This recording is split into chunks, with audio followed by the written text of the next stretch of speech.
The reason we did today's event with Clare Hayward here in Lancashire for our latest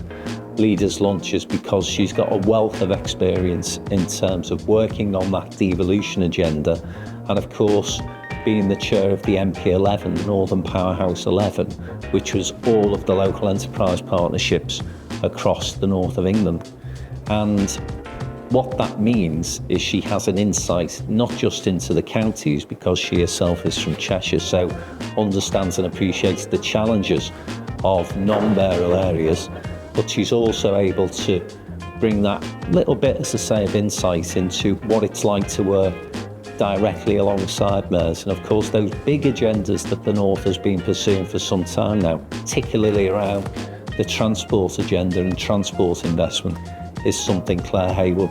is keenly aware of.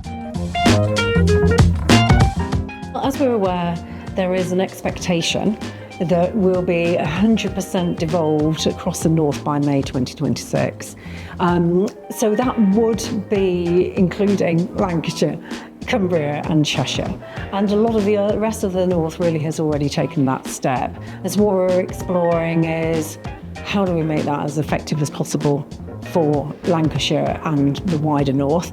And given that the mayors are those that now have the powers, the influence, the money and the voice, it's an important time, in my opinion, that we step forward into that mayoral debate. At the end of the day, if we're going to achieve economic growth, sustainable, healthy, inclusive economic growth across the North, businesses are critical enabling us to do that. So working alongside government, our mayors, our academics,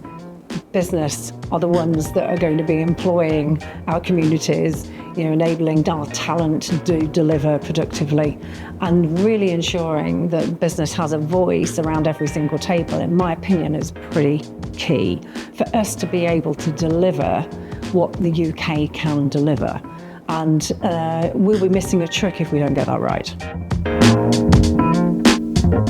And I think we saw from the level of the questions and the comments that came along that you have a business community in Lancashire that is hugely frustrated at the lack of progress that's being made around devolution, and they're still not convinced that that devolution deal alongside a mayor is coming. So obviously over the next few months, our job as Downtown in Business is to ensure that those conversations continue, the debate and discussion happens, and at some point, hopefully in the not too distant future, we can actually deliver that mayoral devolution model, which will make such a big difference to the economic opportunities and development of Lancashire.